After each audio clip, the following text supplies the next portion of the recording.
자, 12.6절의 2차원 벡터장의 기본 정리를 보도록 하겠습니다. 자, 여기서는 이제 크게 두 가지 정리를 볼 건데, 우리가 앞에서 설명하는 얘기들은 미적분의 기본 정리 얘기들을 잠깐 얘기해 주고 있어요. 그래서 아이디어는 우리가 이제 그림 정리나 아니면 발산 정리를 보면서 뭐 아이디어 한번 생각해 보도록 할게요. 자, 그림 정리를 보면, 자, 우리가 어떤 걸 보냐면, 자, 이렇게 두 개의 이러한 우리가 C1, C2는 곡선에서, 그렇죠? 유형 곡선에서 우리가 뭐를 순환량을 계산하고 있는 거예요. 그렇죠? 그래서 순환량을 계산하는데, 자, 두 개를 계산한 다음에 우리가 이렇게 더했어요. 그렇죠? 더했는데 문제는 뭐가 되냐면 여기에 지금 요 부분이 문제예요. 요 부분은 자, 이렇게 한쪽으로 위로 올라가고 한쪽으로 내려가죠. 유형 곡선이니까. 그렇죠? 그래서 얘는 이렇게 돌고 얘도 이렇게 돌았을 때 우리가 한쪽은 플러스고 한쪽은 뭐 마이너스 이렇게 볼 수 있겠죠. 그러니까 실제로 여기에 합이 뭐가 되는 거예요? 0이 돼 버려요. 그렇죠? 정확하게 우리가 가지고 있는 값이 0이 되더라라는 겁니다. 그러니까 결론적으로 우리가 겉을, 그렇죠? 요 커다란 합쳐진 전체 영역에서의 테두리를 돌아가면서 구한 순환량이랑 똑같아지더라라는 겁니다. 그래서 얘네들을 이제 확장을 하면 이렇게 어떤 곡면이 있을 때, 그렇죠? 곡면이나 아니면 자극 영역으로 이렇게 분할을 할 수 있다고 한다면 이 각각의 영역들에서, 그렇죠? 분할된 영역들에서의 우리가 순환량을 다 더해버리면, 그렇죠? 결국은 우리가 앞에서처럼 0이 되는 부분들을 다 빼버리면 우리가 경계에서의 우리가 순환량하고 똑같아지더라라는 겁니다. 그렇죠? 그랬을 때 우리가 지금 요 얘기는, 그렇죠? 요 얘기는 우리가 어떤 얘기를 할 수 있냐면 얘네들의 총합이라는 것은, 그렇죠? 지금 총합이라는 것은 요놈은 지금 뭘로 볼 수 있냐면 경로적 분으로 볼 수 있는 거예요. 그렇죠? 그러니까 얘는 지금 좌우변이 좀 바뀌어서 설명이 되고 있는데 경로를 따라서, 그렇죠? 바깥 테두리의 경로를 따라서 가는 적분이기 때문에 결국은 우리가 순환량을 구한다는 것은 유량 적분을 구해서 우리가 순환량을 구하게 되면 경로 적분 값이 돼버리더라라는 거죠. 그렇죠? 그런데 여기서 좌변에서 하는 얘기는 이런 컬들의, 그쵸? 그러니까 여기 컬에다가 여기 안에 영역의 넓이, 그쵸? 델타 A죠. 이런 걸 다 더한 거니까 결국은 우리 뭐를 적분으로 생각할 수 있다는 겁니다. 근데 기본 면적이 지금 넓이니까 얘가 이렇게 주어진 영역에서 주어진 영역 뒤에서의 컬들의 우리는 뭐 이중적분으로 표시할 수 있겠더라라는 겁니다. 근데 결국은 요 값이 같아진다는 거예요. 그러니까 우리가 말하는 그림 정리라는 것은 우리가 이렇게 볼 수 있다는 겁니다. 지금 경로 적분값이 우리가 뭐랑 우리가 컬들의 이중 적분값과 같아지겠더라라는 거죠. 여기서 이제 라운드 D라는 것은 뭐냐면 죄송합니다. D에 우리가 경계를 얘기하고 있어요.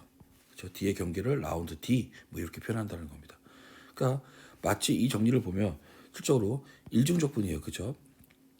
경무적분을 이중적분으로 바꿔서 풀 수 있겠다라는 거죠. 일중적분을 이중적분을 바꾸는 게 더 복잡한 거 아니냐라고 하지만 실제로 여기에 베프자장을 적분하는 것보다는 미분된 값을 가지고, 그쵸? 여기가 이제 컬 F니까 미분값이거든요. 편미분값이니까 미분된 값을 가지고 생각하는 것이 더 쉬울 수 있다라는 겁니다. 그래서 우리가 경우적분을 다시 우리가 이런 식으로 표시를 하죠. PQ, 그렇죠? 경계에서의 우리가 PDX 더하기 QDY 이렇게 했을 때 이 PQ를 가지고 우리가 컬이니까 이놈은 지금 컬이에요. 컬 F 이게 되겠죠. 자, 그래서 이놈의 값과 이중적분 값이 같아지더라라는 얘기들. 물론 우리가 이번 학기에는 이 그림 정리나 뭐 어떻게 발산 정리나 이런 것에 대한 증명은 빼놓기는 할 거예요. 근데 이런 아이디어를 가지고 우리가 증명을 할 수 있겠더라라는 겁니다. 그 다음에 발산 정리도 마찬가지입니다. 발산 정리도 이렇게 두 개의 영역에서 우리가 각각의 통과하는 유량을, 그렇죠? 이 영역 밖으로 빠져나가는 유량을 계산하겠다라는 거죠. 그렇지만 아무튼 여기서 보면, 그렇죠?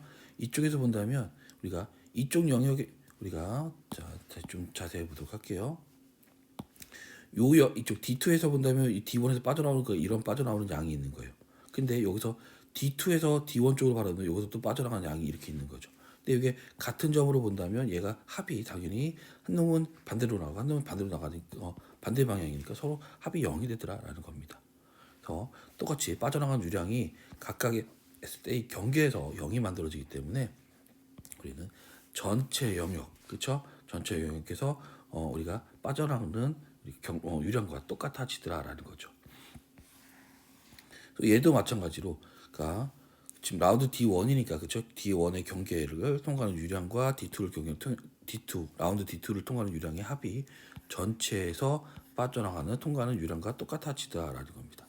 그래서 얘는 빠져나가는 유량이니까 당연히 우리가 지금 이렇게 그쵸? 경계를 가지고 얘기했으니까 경로적 분값 그쵸? 근데 밖으로 빠져나간 통과 유량이니까 여기에 지금 내적이 되는 거죠. F와 N의 내적 이렇게 들어간다는 겁니다. 이 값과 지금 얘네들 이런 통과하는 유량들 다 더한 값 그쵸? 다 더한 값이 뭐가 되더라? 우리가 다이버전스에 우리가 델타 A 면적이 더해지는 거죠. 그래서 이놈들의 총합이 되더라. 근데 면적에 대한 적분이니까 우리는 이중적분으로 정의가 되더라라는 겁니다. 그래서 다이버전스 F의 우리가 이중적분 이렇게 얘기할 수 있겠더라라는 거죠. 그렇죠? 그래서 아이디어는 뭐 그림 정리랑 상당히 비슷하고요. 그래서 얘를 우리가 2차원 발산 정리 뭐 이렇게 얘기를 합니다.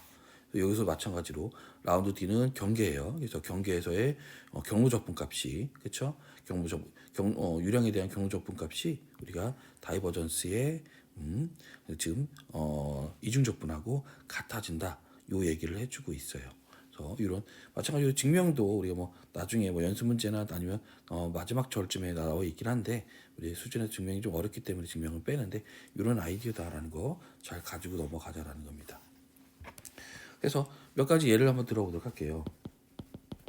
지금 보면 곡선 C가 x 제곱 더하기 y의 제곱은 a의 제곱이고 뭐 a는 양수이고요. 원인 거죠. 그리고 지금 반식의 방향이에요. 이렇게. 자, 그러면 우리가 경로적분 값을 구하자라고 했어요. 그렇죠? x y의 제곱 dx 더하기 x 제곱의 dy. 자, 그럼 요 놈은 우리가 뭐랑 같아지더라? 지금 얘를 우리가 뭘로 봐야 돼요? 요 놈을 우리가 이제 p로 보는 거고 요 놈을 우리가 q로 보는 거예요. 따라서 얘를 그림 정리에 의해서 경계에서의 그렇죠? 경계 전체 아니 경계가 아니라 이제 면적인 거죠. 그렇죠? 영역 D에서의. 그렇죠? 얘는 지금 우리가 경로를 준 건데 실적으로 우리가 이렇게 했을 때 이 C는 이렇게 따라가는 경로이거든요. 요 C가 경로인데 우리는 여기서 D는 이만큼이 영역이 돼 버리는 거예요. 그래서 이 영역에서의 우리가 뭘 구하자? 지금 지금 뭐 컬을 구해야겠죠. 그렇죠? 근데 컬을 우리가 어떻게 계산해요? 여기 컬이 지금 Q를 그렇죠? X로 미분하고 그다음에 P를 Y로 미분해서 빼주게 되는 거죠. 편미분을 해서.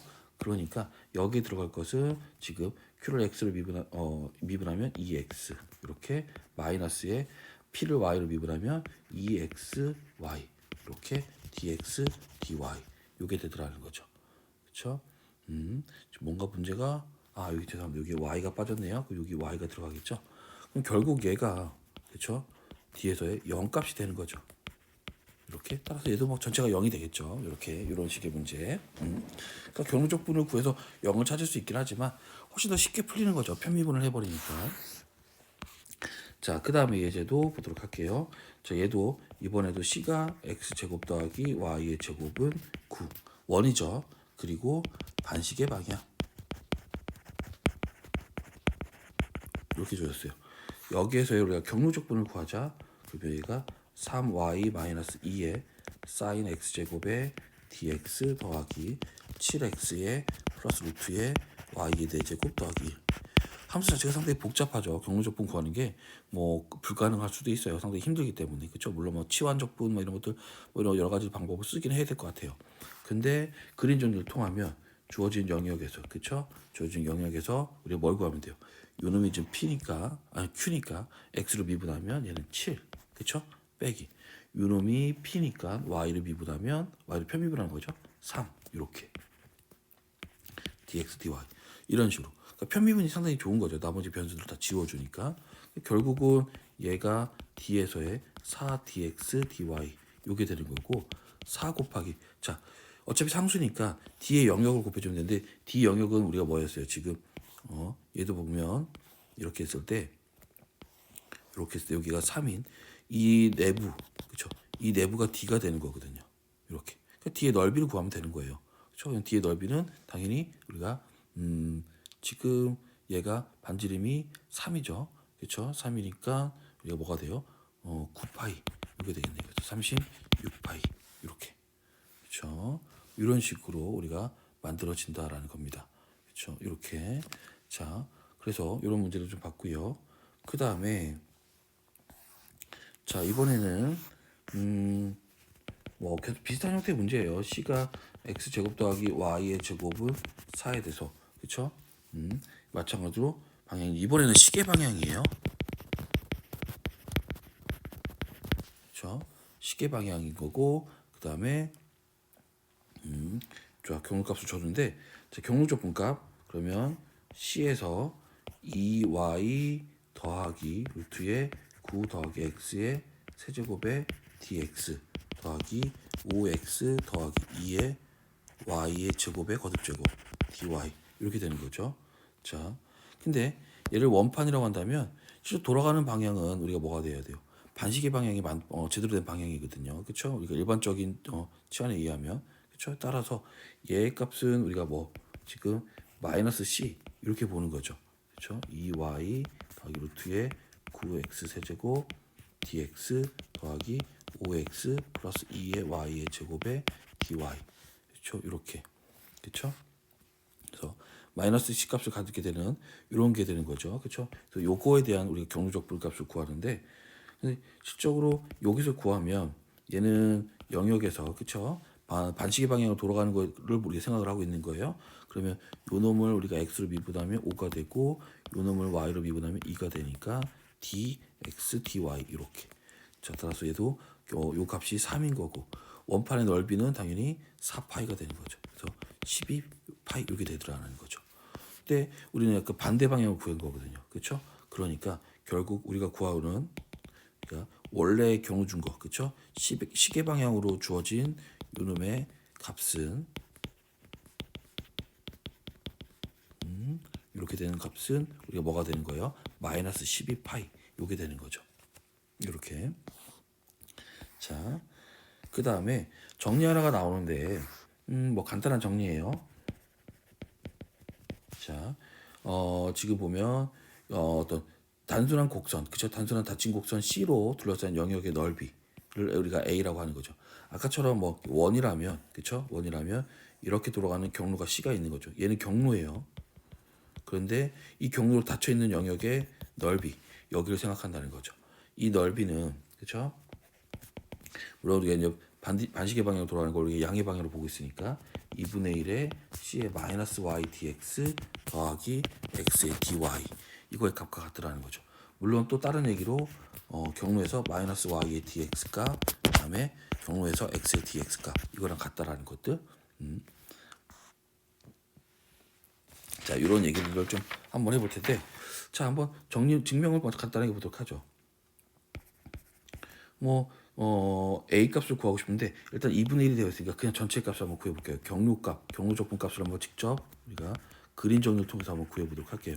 이렇게 되면 자, 요 놈은 자 그림 정리에 의해서 이 C가 만들어낸 어떤 영역 D가 있는 거죠. 그렇죠? 여기에 대해서 자, 요 놈이 Q니까 X로 미분하면 1 빼기에 요 놈이 P니까 Y로 미분하면 마이너스 1 이렇게 dx, dy 이게 되는 거죠. 그러면 얘가 이제 2니까 2배의 경로에서의 이중적분 그렇죠? 그러니까 여기는 지금 1을 갖다 적분했으니까 당연히 얘는 뭐예요? D의 넓이가 되는 거거든요. 그래서 2배의 D의 넓이 이게 되더라라는 겁니다. 그러니까 뭐 2a 이렇게 되겠죠. 그러니까 2분의 1로 나눠주면 되겠더라라는 거고 다음에 요놈의 값들은 우리가 이렇게 보면 돼요. 쟤네들은 그러니까 마이너스 y dx 플러스 0 dy 또는 우리가 C에서의 0 dx 더하기 우리가 x의 dy 여기가 제가 dx 썼네요. 이게 이제 dy가 되는 거죠. 이렇게 0이라고 놓고 풀면 똑같이 우리가 딱 정확히 같아지는 걸 볼 수가 있어요. 자, 그래서 우리가 뭐를 구할 거냐? 예제 하나를 볼게요. 타원 a 제곱분의 x의 제곱 더하기 b 제곱분의 y의 제곱 이놈이 1인 거고 A도 0보다 크고 B도 0보다 크다. 그 넓이를 그린 정리를 통해서 구해보자라는 겁니다. 자, 그러면 그린 정리에 의해서 넓이를 구하는 거죠. 그렇죠? 넓이 이 주어진 영역의 넓이 이러면 당연히 주어진 이 얘네 가지고 있는 경로 D에서의 그쵸? dx, dy 뭐 이런 값이 되는 거죠. 근데 이 넓이는 아까 우리가 뭐 했어? 지금 이 넓이 값이 경로적분 값으로 구해지면서 그쵸? 그린 정리의 경로적분 값을 표현할 수 있다. 경로적분과 면적분이 같아지더라라는 얘기인 거고요. 근데 면적은 2분의 1배 해주는 거죠. 여기서 주어진 경로에서 우리가 지금 마이너스 y dx 플러스 x의 dy 이렇게 구할 수 있다라는 겁니다. 그런데 지금 단순하게 얘를 이제 경우적분을 하기가 좀 어려우니까 우리는 뭐 해야 돼요? 치환을 할 수밖에 없겠죠. 그래서 치환을 하는데 우리가 어떻게 지금 타원이니까 그렇죠? x를 우리가 뭘로 a 코사인 t로 그다음에 y를 b 사인 t로 반식의 방향이 될 거고요. 자 미분하면 얘는 뭐가 돼요? dx는 마이너스 a의 사인 t dt 그다음에 y를 미분하면 dy는 우리가 b 코사인 t dt 이렇게 바뀌겠죠. 그렇죠? 그러니까 여기서 이제 그린 정리를 쓴 거고 요놈의 값을 우리가 이렇게 보겠죠. 당연히 t의 범위는 뭐죠? t의 범위는 여기다 0부터 한 바퀴 돌아야 되니까 t가 2파이까지 이렇게. 그래서 2분의 1에 여기 0부터 2파이까지. 그렇죠? 여기까지 2분의 파이가 아니라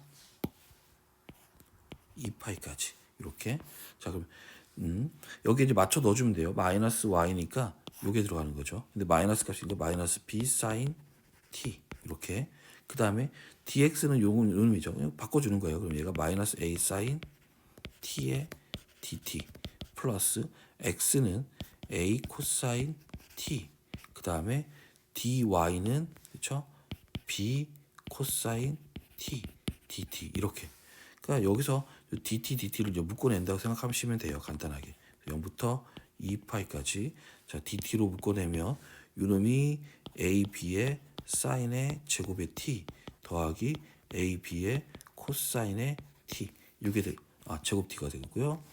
당연히 사인 제곱 더하기 코사인 제곱 1이니까 얘가 2분의 1을 곱하기 ab는 우리가 지금 뭐가 돼요? 상수니까 빠지고요. 1의 dt 이게 되는 거죠. 얘는 경로적분이니까 경로의 길이가 되는 거예요. 그래서 2분의 1 a 면적이 아니라 길이인 거죠. 길이. 그렇죠? 곡선의 길이를 나타내는 거니까 얘가 지금 삥 돌아가는 원을 만들어 이거 0부터 2파이까지 삥 돌아간 거니까 결국 2파이 이게 되는 거죠. 이렇게 따라서 AB 파이 이렇게 만들어지더라라는 겁니다. 자, 그래서 이런 식으로 우리가 만들어낸더라라는 거예요. 그래서 이렇게 그린 정리, 발산 정리 이거에 대한 얘기를 해봤습니다.